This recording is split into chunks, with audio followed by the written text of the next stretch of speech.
What I am proposing today is not only allowed under the Charter, it is required by the Charter. Section 7 of the Charter of Rights and Freedoms guarantees life, liberty, and security of the person.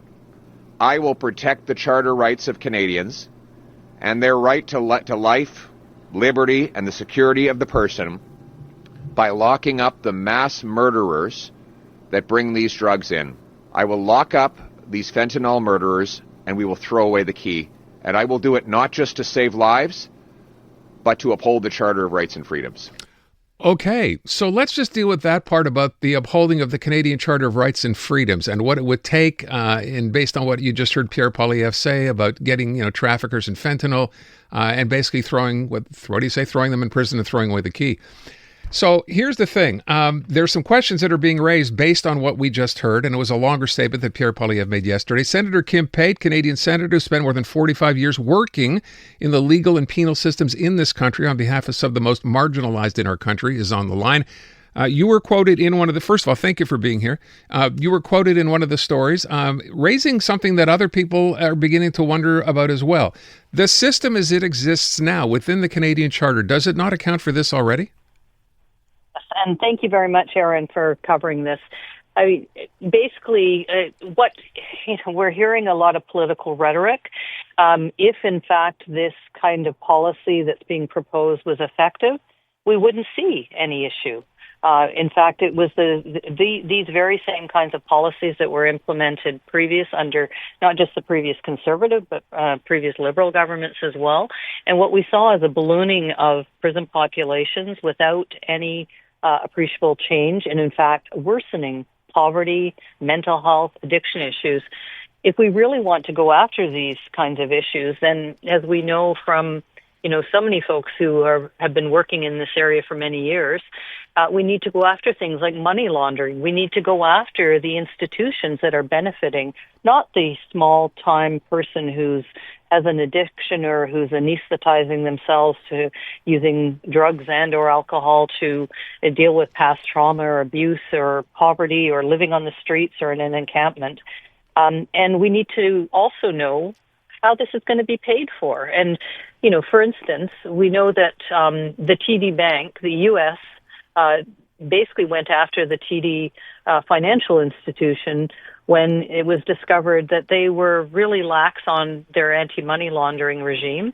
And they acknowledged that they had allowed fentanyl traffickers to launder $670 million through its American branches. I don't know whether we know how much had been laundered through Canadian branches. The Canadian bank was then fined $3 billion for that, $3 billion US.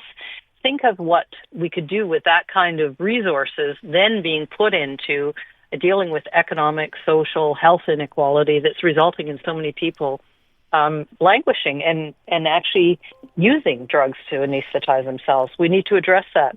And when we hear about these kinds of performative ideas from any politician, no matter what the political stripe, taxpayers deserve to know how many billions of dollars it will require on an ongoing basis for the policing, the court, including inevitable court challenges and prison sentence costs, versus the effectiveness of that, or versus far less expensive costs of investing in things like housing, health, income supports, and going after money laundering and numbered companies and the very ways that this kind of fentanyl injections are happening in our communities. And so it's really oftentimes people who are seen to be operating, or businesses that are operating that aren't sufficiently monitored, surveilled, who are making the money. It's not the small-time person trafficking or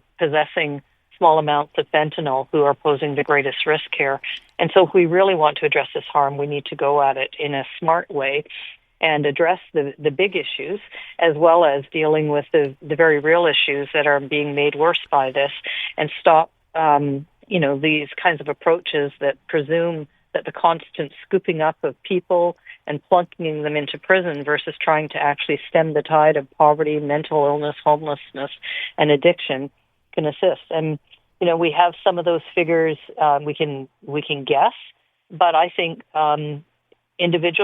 politicians who are running on these platforms need to actually show taxpayers where is this money going to come from, what's going to be cut in order to fund these types of approaches, and what's the evidence that this will be effective, and why aren't you going after the big businesses that are benefiting from this, the high rates of trafficking that are occurring. I would ask, based on what you just said, I think some people, and I asked this question of our listeners earlier in the show, and someone said, more than a couple of people said, well, wait a sec, what have we been doing up until now, right? The government has been, this current government for the last 9 years, has been throwing money at the problem. It doesn't seem to have made it any better. Is that a fair criticism? I think it's fair that some resources have been put, but when we look at the people who are in encampments and on the street, these are the poorest of the poor, and there's been virtually no supports put in place for them.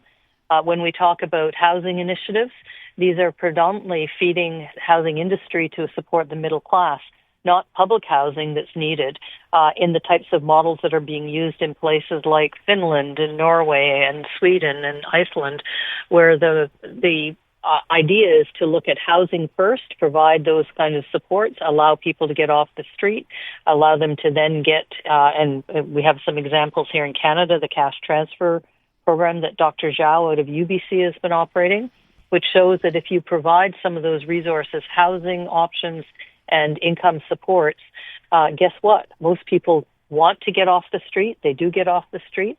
And by having that kind of infusion, it saves money as quickly as within a year. Dr. Zhao's research showed that we were saving some $8,000 as quickly as within a year just by an infusion of, in her case, $7,500. People were off the street. People were not only housed, but they were then employed within the first year. Presumably, that's the approach that we need to be taking. All right. And so, yes, currently we've been focusing on middle class. I think we also have to focus on the people who have been left behind. I was going to ask you if you think then what we heard from Pierre Poilievre was misguided, but I guess we can take your answer to be yes on that based on what you just said. I thank you so much. I do appreciate your time this afternoon. Thank you very much.